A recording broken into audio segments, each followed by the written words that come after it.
Sometimes life has a funny way of kicking you when you're already down. Sometimes that kick is exactly what you need to move forward.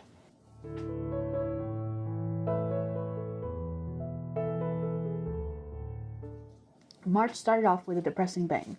Work's been getting steadily harder and harder to handle since November, and it's gotten to the point where I had to call my husband at the beginning of my shift in a crying, angry, and defeated mess, asking him to bring me down so I didn't do anything drastic. It came to a head at the beginning of the month when I got yet another email about all the tasks I'm not completing daily because I don't have the time, and adding a bunch of extra tasks we've never had to do for the department demanding them. I turned in my resignation at the end of my shift, and I left. I've been a blubbering mess ever since. I've never quit a job without another lined up first, or at least some kind of backup plan, especially a job I actually loved. And I loved this job. I've been sleeping a lot more. Part of it's because I'm getting used to switching from a night shift to a day shift, but part of it's because I'm crying all the time, second-guessing whether I did the right thing, or if I should have stuck it out until we moved, worrying about how we're going to make everything work with a single paycheck coming in. I'm not okay, but I will be. It's just going to take some time. But in the meantime, I need to come up with a plan. I need to figure out what I'm going to do now that I'm not working. I need to help keep my family afloat. I need to budget for bills, food, gas, and moving expenses off of one paycheck. My list of tasks is ever growing. So today I grounded myself cleaning off the kitchen table, which the kiddo graciously cleared off the night before, pulled out my laptop to print off calendar pages now that my printer's up and running again, and worked on creating a new Kanban board calendar hybrid. At the beginning of the year, I created a board and was using sticky notes to plan daily tasks, but I could only fit one goal on the calendars, and as I got behind on those tasks, I had to continuously move sticky notes around as I planned and replanned how and when I wanted to complete tasks, and again, I could only plot out tasks for a single goal that way. Because of that, rather than using the board I'd already created and updating it, I decided to make a whole new board.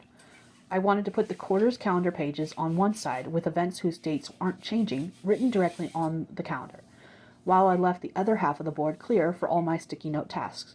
I attempted to use as many of the sticky tasks I'd already created, updating them with information that clarified what projects they were for, and I added other tasks for other goals, client work, cleaning and moving tasks, personal crafts and hobbies, etc. Basically, I went through my master to-do list, separated those tasks into different categories, and wrote my entire to-do list on sticky notes that I can then drop into my jar as I complete them. I have different colors and different sizes of sticky notes. The small, thin strips I've kept for writing projects. I have enough different colors that every project, so far, can have its own color, which is pretty cool. And then I have slightly larger sticky notes for my other categories, and I have enough colors of those that I've been able to differentiate them as well. I'm still keeping my older Kanban board for now, because I did have a few things listed on it for Q3, but I'm tucking it behind the current one and pretending it doesn't exist for now. Silver linings of not having a job, I have more time to catch up on tasks that I have gotten behind on, writing and publishing tasks, or haven't had time to even start, moving prep. Thanks to getting hung up on Story 3 in the Sultry Solstices series, I am 4 weeks behind the initial schedule I set for myself at the beginning of the year, which means there's a possibility the Sultry Solstices series won't come out until next year. Since all the stories revolve around the solstice, summer and winter, I wanted the first story to come out near the date of the solstice it falls on, summer, which means I need all 7 stories done and ready to go by the beginning of June in order to meet this goal. I'm rapid releasing each story every 2 weeks following the release of the first one, and I've had enough problems with pre-orders and scheduling that I don't want to say, yes, they'll be coming out XYZ unless they're all ready. They aren't ready. And before I left my job, I didn't think there was a possibility they could be ready. I've changed my tune about that. If I buckle down and really get my head in the game, there's a possibility I can catch up on projects and get them out on time still. Step 1. Figure out all the tasks that I want to complete. I have deadlines to meet for a couple different goals.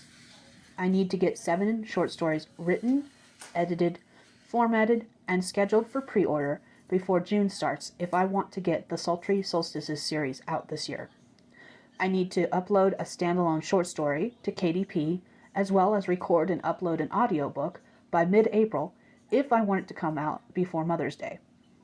I need to declutter rooms, get rid of things we don't want or need, pack and store boxes in the house if we want to move by the end of July, beginning of August. It took a long time to get all of my tasks written out, and I know I'm going to add a few as the months go along, things I either forgot or were added. But the framework is there, and I'm happy with what it looks like.